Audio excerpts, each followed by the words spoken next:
Hello everyone. In this tutorial we are going to see the building blocks of a Spock test case. So the very first thing is import statement, and to write any of the test case we need to import a specification class, and that is available inside the spock.lang.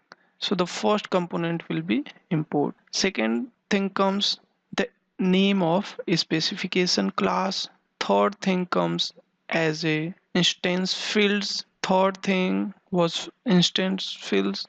Those are used to initialize any of the object inside the specification class. Fourth is fixture, and these fixtures are pretty similar to the before and after annotation that we normally use in JUnit. So we will talk more in detail about these fixtures later on. And the fifth thing is feature method, where we normally write our test cases, and within this method we need to mention number of blocks like when, then, expect, where, and setup. So these are few of the blocks that we will discuss in more detail in coming lecture.